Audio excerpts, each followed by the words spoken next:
지난 목요일, 금요일 당해온 수련회를 우리 교회에서 충성스럽게 섬겼던 고창주 목사님이 목회하는 순천 금당 남북교회와 또 최종교 목사님 목회하시는 여수 성광교회에서 가졌습니다. 특별히 지난 목요일에는 여수 성광교회에서 우리 10월 당회를 한 가운데 부족한 종을 제107회 대한예수교 장로회 총회 부총회장 후보로 만장일치로 박수로 초대해 주셨습니다.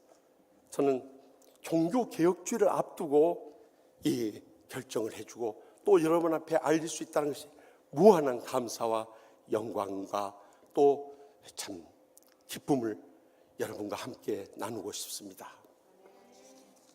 사실 저는 지난 22년 동안 치유하는 교회 목회하는 가운데 우리 치유하는 교회 목회만 하더라도 얼마나 방대합니까? 더욱이 치유상담대학원 대학교에서 월요일 날 그 쉬는 날 가서 강의할 수 있다는 것도 큰 보람이었습니다.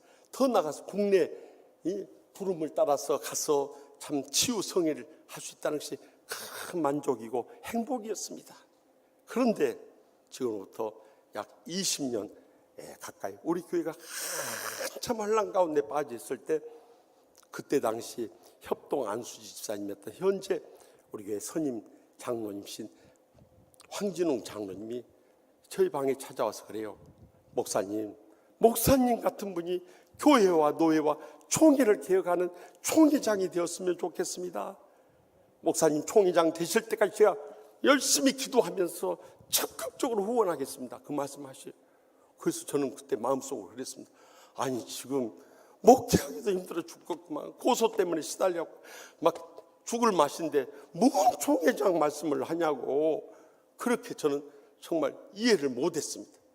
그런데 15년가량 전에 우리 교회 임시 당회장 오셨던 하람교회 김성규 목사님이 저에게 또 공개적으로 노회에서도 그렇게 말했습니다.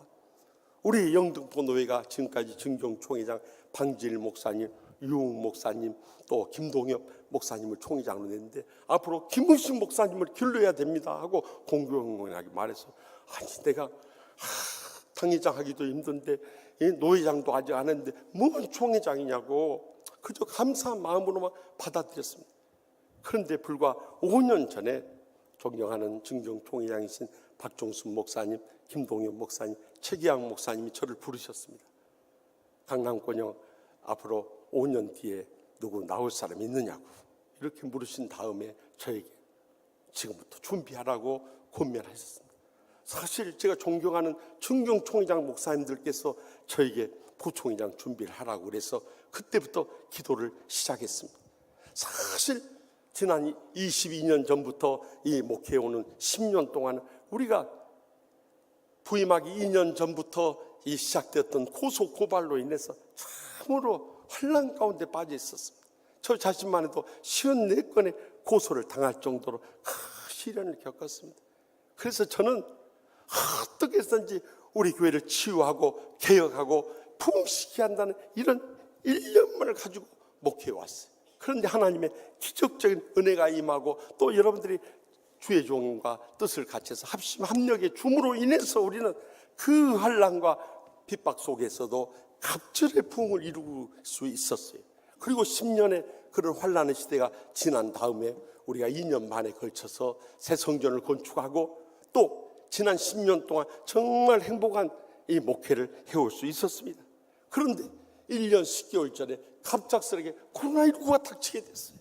이것은 교회 안팎의 큰 시련과 환난이었던 것입니다. 특별히 비성경적인 비대면 예배를 정부가 지시하게 되고 또 총회나 한국교회가 이것을 수용하게 되었다는 것이 저는 신사참배 이상으로 너무너무 가슴이 아팠어요. 왜냐하면 비대면 예배 드리게 되면 이제는 성도들이나 주의 종들이나 이 한국교회가 영적으로 다 죽어가는 것이 눈앞에 보이는데 이것을 어떻게 할 수 있냐. 그래서 저는 우리 장로님들이 목사님 19명씩 예배 드리라고 하는데 이번만 2주만 좀 참아주시죠. 저는 그랬어요. 안 됩니다. 우리가 하나님 앞에서 하나님이 말씀한 대로 순종해야지.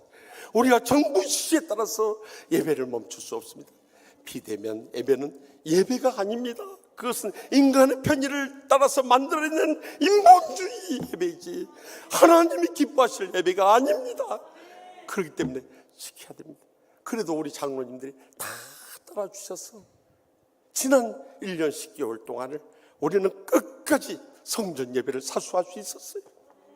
그러다 보니까 정말 총회의 결정이 얼마나 절실하고 총회장의 결단이 얼마나 중요한 것인가를 절감하지 않을 수 없어요. 그런데 하나님의 뜻이 어떻게 임하는지 우리는 알 수 없지만은 이번에 전국 장로회 연합회 수석 부회장으로 이번 11월 25일 정기 총회를 통해서 결정됐는데 우리 교회 황진홍 장로님이 먼저 단일 후보로 나서게 된 거예요. 만약에 하나님의 뜻이 우리를 통해서 이루어진다면 전국 장로회 연합회 수장과 또 더 나가서 대한예수교 장로회 총회 수장이 한 교회에서 나올 수 있다는 것은 지난 155년 전 로버트 토마스 선교사님이 대동강변에서 순교한 이후 한국 교회 역사상 초유의 사건입니다. 왜 이 사건을 이루기를 원하실까? 저는 지난 목요일에 이 결정이 된 후부터 계속 하나님 앞에 그 질문을 드렸어요. 기도하는 가운데 지난 20년 가까이 전에 제가 노예에서 지시 불이행으로 해서 목사 면직을 당하고 총회 재판국에 재판정에 섰을 때 그때의 그 상황이 떠오르는 것이었습니다. 저는 그때 총회 재판정에 섰을 때 포럼스 위에 섰던 마틴 루터가